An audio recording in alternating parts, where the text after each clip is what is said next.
ನಮಸ್ಕಾರ. ಇವತ್ತು ನಾವು ರಾಮಾಯಣದಲ್ಲಿ ಬರುವಂತಹ ಒಂದು ಪ್ರಮುಖ ಪಾತ್ರೆ ಅಹಲ್ಯೆ. ಆ ಅಹಲ್ಯಾದೇವಿಯ ಬಗ್ಗೆ ತಿಳ್ಕೊಳ್ಳಿಕ್ಕೆ ಪ್ರಯತ್ನ ಮಾಡುವ.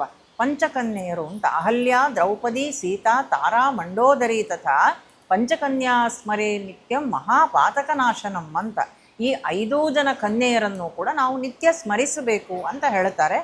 ಅದರಲ್ಲಿ ಮೊದಲನೆಯವಳೇ ಅಹಲ್ಯೆ. ಆ ಅಹಲ್ಯೆ ಯಾರು? ಆಕೆಯ ವೃತ್ತಾಂತ ಏನು? ಆಕೆ ಪಂಚಪತಿವ್ರತೆಯರಲ್ಲಿ ಒಬ್ಬಳಾದದ್ದು ಹೇಗೆ ಅಂತ ಹೇಳುವಂಥದ್ದನ್ನು ನಾವು ತಿಳ್ಕೊಳ್ಳಿಕ್ಕೆ ಪ್ರಯತ್ನ ಮಾಡುವ. ಅಹಲ್ಯೆ ಅವಳು ಗೌತಮ ಋಷಿಗಳ ಪತ್ನಿ, ಮಹಾ ತಪಸ್ವಿನಿ, ಸಾಧ್ವಿ, ಪತಿವ್ರತೆ ಎಲ್ಲವೂ ಆಗಿರುವಂಥವಳು ಈ ಅಹಲ್ಯೆ. ಈ ಅಹಲ್ಯೆಯ ವೃತ್ತಾಂತ, ಅಹಲ್ಯೆಯ ಕಥೆಯನ್ನು ನಾವು ನೋಡುವುದು ರಾಮಾಯಣದ ಬಾಲಕಾಂಡದಲ್ಲಿ ನಾವು ನೋಡ್ತೇವೆ. ಶ್ರೀರಾಮಚಂದ್ರನನ್ನು ಹಾಗೂ ಲಕ್ಷ್ಮಣನನ್ನು ಕರ್ಕೊಂಡು ವಿಶ್ವಾಮಿತ್ರರು ಅವರ ಯಜ್ಞ ನಡೆಯುವಂತಹ ಸ್ಥಳಕ್ಕೆ ಹೋಗ್ತಾ ಇರ್ತಾರೆ. ಅಂದರೆ ಅಲ್ಲಿ ರಾಕ್ಷಸರು, ಮಾರೀಚ ಮುಂತಾದಂತಹ ರಾಕ್ಷಸರು ಯಜ್ಞಕ್ಕೆ ತೊಂದರೆ ಮಾಡ್ತಾರೆ. ಹಾಗಾಗಿ ರಾಮ ಲಕ್ಷ್ಮಣರು ಬಂದು ಆ ರಾಕ್ಷಸರನ್ನು ನಿವಾರಿಸಬೇಕು ಅಂತ ಕರ್ಕೊಂಡು ಹೋಗ್ತಾ ಇರುವಂತಹ ಸಂದರ್ಭ. ರಾಮ ಲಕ್ಷ್ಮಣರು ವಿಶ್ವಾಮಿತ್ರರ ಜೊತೆಯಲ್ಲಿ ಅನೇಕ ವಿಚಾರಗಳನ್ನು ಮಾತಾಡ್ತಾ ಹೋಗ್ತಾ ಇರ್ತಾರೆ. ಈಗಷ್ಟೇ ರಾಜಕುಮಾರರು ಅರಮನೆಯಿಂದ ಹೊರಗೆ ಬಂದಿದ್ದಾರೆ.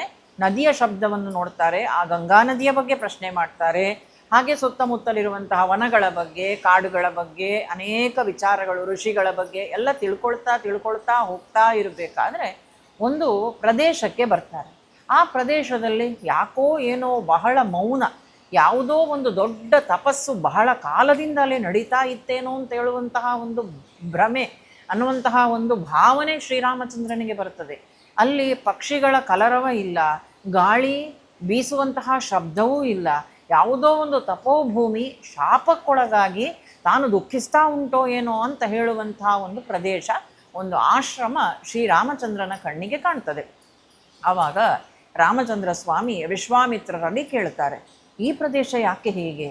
ಇಲ್ಲಿ ಯಾಕೆ ಈ ರೀತಿಯ ಮೌನ? ಯಾರದ್ದೋ ಒಂದು ಕಣ್ಣೀರು, ಯಾರದ್ದೋ ಒಂದು ದುಃಖ ಸತತವಾಗಿ ಇಲ್ಲಿ ಉಂಟು ಅಂತ ಅನ್ನಿಸ್ತಾ ಇದೆ. ಯಾರದ್ದದು? ಯಾರ ಶಾಪ? ಯಾರ ಶಾಪದ ಫಲವಾಗಿ ಈ ಪ್ರದೇಶ ಹೀಗಾಗಿದೆ? ಫಲವನ್ನು ಕೊಡುವಂಥ ಅನೇಕ ವೃಕ್ಷಗಳಿದ್ರೂ ಕೂಡ ಫಲ ಇಲ್ಲ ಮರಗಳಲ್ಲಿ ಯಾಕೆ? ಏನಿದು? ಇದರ ಹಿಂದೆ ಏನೋ ಒಂದು ಹಿನ್ನೆಲೆ ಉಂಟು. ಈ ಪ್ರದೇಶದ ಬಗ್ಗೆ ನನಗೆ ವಿವರಿಸಿ, ಏನಿದು ಅಂತ ಕೇಳ್ತಾನೆ ಶ್ರೀರಾಮಚಂದ್ರ ಸ್ವಾಮಿ. ಆವಾಗ ಅದಕ್ಕೆ ಉತ್ತರವನ್ನು ಕೊಡ್ತಾ ಹೋಗ್ತಾರೆ ವಿಶ್ವಾಮಿತ್ರರು.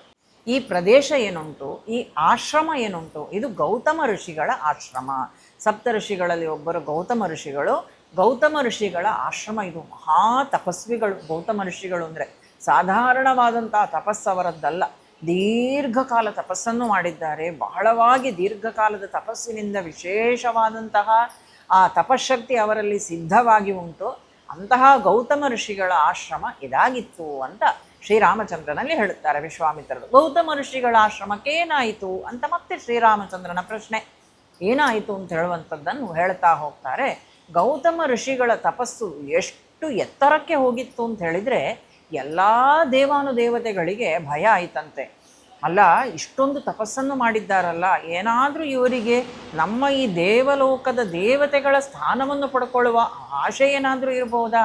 ಯಾವಾಗಲೂ ಹಾಗೆ ಭೂಮಿಯಲ್ಲಿ ತಪಸ್ಸು ಮಾಡಿ ತಪಶಕ್ತಿ ಬಹಳ ಆಗಿ ಆ ತಪಸ್ಸಿನ ತಾಪ ಸ್ವರ್ಗಲೋಕಕ್ಕೆ ಮುಂತಾದಂತಹ ಲೋಕಗಳಿಗೆ ಮುಟ್ಟುವಾಗ ದೇವತೆಗಳಿಗೆ, ಅದರಲ್ಲೂ ಮುಖ್ಯವಾಗಿ ಇಂದ್ರನಿಗೆ ಭಯ ಶುರುವಾಗ್ತದಂತೆ. ನನ್ನ ಪದವಿಗೇನಾದರೂ ಚ್ಯುತಿ ಬರ್ಬೋದಾ? ಇವರೇನಾದರೂ ಇಂದ್ರ ಪದವಿಯನ್ನು ಬಯಸಿ ಈ ತಪಸ್ಸನ್ನು ಮಾಡ್ತಾ ಇರ್ಬೋದಾ? ಇನ್ನು ನಾಳೆ ನಾನು ಈ ಸ್ಥಾನದಿಂದ ಕೆಳಗಿಳಿಬೇಕಾಗ್ಬೋದಾ ಅಂತ ಹೇಳುವಂಥ ಭಯ ಇಂದ್ರನಿಗೆ ಬರ್ತದೆ. ಈಗ ಇಂದ್ರ ಆಲೋಚನೆ ಮಾಡ್ತಾನೆ, ಈ ತಪಸ್ಸನ್ನು ತಗ್ಗಿಸಬೇಕು, ಏನು ಮಾಡೋಣ ಅಂತ. ತಪಸ್ಸನ್ನು ತಗ್ಗಿಸುವ ದಾರಿ ಯಾವುದು? ಹಿಂದೆ ವಿಶ್ವಾಮಿತ್ರರು ಕೂಡ ಯಾರು ಈ ಕಥೆಯನ್ನು ಶ್ರೀರಾಮಚಂದ್ರನಿಗೆ ಹೇಳ್ತಾ ಇದ್ದಾರೋ ಆ ವಿಶ್ವಾಮಿತ್ರರು ಹಿಂದೆ ಹೀಗೇ ತಪಸ್ಸು ಮಾಡಿದ್ರು. ಆಗಲೂ ಇಂದ್ರನಿಗೆ ಇದೇ ರೀತಿಯಾದಂಥ ಭಯ ಉಂಟಾಗಿತ್ತು. ಆದರೆ ಇಂದ್ರ ಆವಾಗ ಏನು ಮಾಡಿದ್ದ ಅಂದರೆ, ಯಾವಾಗಲೂ ತಪಸ್ಸನ್ನು ತಗ್ಗಿಸುವುದು ಹೇಗೆ ಅಂತ ಹೇಳಿದರೆ, ಕಾಮ ಏಷ ಕ್ರೋಧ ಏಷ ರಜೋಗುಣ ಸಮುದ್ಭವ ಅಂತ ನಾವು ಭಗವದ್ಗೀತೆಯಲ್ಲಿ ಓದ್ತೇವೆ. ಒಂದು ಕಾಮಗಳಿಂದ, ಕಾಮನೆಯಿಂದ ಅಥವಾ ಕ್ರೋಧ, ಸಿಟ್ಟಿನಿಂದ ನಾವು ಗಳಿಸಿದಂತಹ ಅಥವಾ ಯಾರೇ ಆಗಲಿ ಗಳಿಸಿದಂಥ ಆ ತಪಶಕ್ತಿ, ಪುಣ್ಯ ಏನುಂಟು ಅದು ಎಲ್ಲವನ್ನೂ ಕೂಡ ನಿವಾರಣೆ ಮಾಡಿಬಿಡಬಹುದು. ಎಲ್ಲವನ್ನು ತಗ್ಗಿಸುವ, ತಪಶಕ್ತಿಯನ್ನು ತಗ್ಗಿಸುವ ಶಕ್ತಿ ಕಾಮಕ್ಕೂ ಕ್ರೋಧಕ್ಕೂ ಉಂಟು ಅಂಥೇಳಿ. ಹಾಗಾಗಿ ನಾವು ಯಾವಾಗಲೂ ಕೂಡ ಅತ್ಯಂತ ಅಧಿಕವಾದಂತಹ ಕಾಮನೆಗಳಿಗೆ ನಾವು ಹೋಗಬಾರ್ದು. ಅದು ಬೇಕು ಇದು ಬೇಕು ಅಂತ ಹೇಳುವಂಥ ವಾಂಛೆ, ಆ ಇಚ್ಛೆ ನಮ್ಮಲ್ಲಿ ಬಂತು ಅಂತಾದರೆ ಅದನ್ನು ಪಡ್ಕೊಳ್ಳಿಕ್ಕೋಸ್ಕರ ಸತತವಾಗಿ ಪ್ರಯತ್ನ ಮಾಡ್ತೇವೆ. ಎಲ್ಲ ಬೇಕು ಬೇಕು ಬೇಕು ಅಂತ ಹೇಳುವಂಥದ್ರ ಹಿಂದೆ ಹೋಗಿ ಮಾಡಬಾರದ ಕೆಲಸವನ್ನು ನಾವು ಮಾಡ್ತೇವೆ. ಕಾಮನೆಗಳು ಯಾವುದೇ ವಿಧದಲ್ಲಿ ಬೇಕಾದರೂ ಅದಾಗಿರ್ಬೋದು. ಅದೇ ರೀತಿಯಾಗಿ ಹಾಗೆ ಹೋದಾಗ ನಾವು ಪುಣ್ಯ ಸಂಚಯದ ಕಡೆಗೆ ಮನಸ್ಸನ್ನು ಕೊಂಡೋಗುವುದಿಲ್ಲ. ಇದೆಲ್ಲವೂ ಬೇಕುಗಳನ್ನು ಮುಗಿಸಿದ ನಂತರ ನಾನು ಏನಾದರೂ ಸಾಧನೆ ಮಾಡ್ತೇನೆ ಅಂದರೆ ಅದಾಗುವುದಿಲ್ಲ. ಸಮುದ್ರದ ಅಲೆಯೆಲ್ಲ ನಿಂತ ನಂತರ, ಸಮುದ್ರ ಶಾಂತವಾದ ನಂತರ ನಾನು ಸ್ನಾನ ಮಾಡ್ತೇನೆ ಅಂತ ಹೇಳಿದ ರೀತಿಯಾದಂತಹ ವರ್ತನೆ ಅದಾಗುತ್ತದೆ. ಹಾಗಾಗಿ ಕಾಮನೆಗಳನ್ನು ತಣಿಸ್ತೇನೆ ಅಂದರೆ ಅದಾಗುವುದಿಲ್ಲ.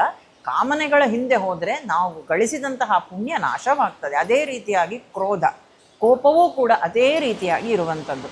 ಕ್ರೋಧ ನಾವು ಮಾಡಿದೆವು, ಕೋಪದ ಹಿಂದೆ ನಾವು ಹೋದೆವು ಅಂತ ಹೇಳಿದರೆ ಕೋಪದಿಂದಲೂ ಕೂಡ ತಪಶಕ್ತಿ ನಾಶವಾಗ್ತದೆ. ಹೀಗೆ ಕಾಮ ಏಷ ಕ್ರೋಧ ಏಷ ರಜೋಗುಣ ಸಮುದ್ಭವ. ಒಂದು ಕಾಮನೆಯನ್ನು ಗೌತಮರಲ್ಲಿ ಹುಟ್ಟಿಸಬೇಕು ಅಥವಾ ಅವರಿಗೆ ಕ್ರೋಧ ಬರಿಸಬೇಕು. ಈ ಎರಡು ಆಲೋಚನೆಯನ್ನು ಇಂದ್ರ ಮಾಡ್ತಾನೆ. ಮುಂದೆ ಏನಾಗುತ್ತದೆ, ಅಹಲ್ಯೆ ಅದು ಹೇಗೆ ದೇವತೆಗಳಿಗೆ ಸಹಾಯ ಮಾಡ್ತಾಳೆ, ಅಹಲ್ಯೆ ಯಾರು ಎನ್ನುವಂಥದ್ದನ್ನೆಲ್ಲವನ್ನು ಕೂಡ ಮುಂದಿನ ಭಾಗದಲ್ಲಿ ನೋಡುವ. ಶುಭವಾಗಲಿ. ಕೃಷ್ಣಾರ್ಪಣಮಸ್ತು.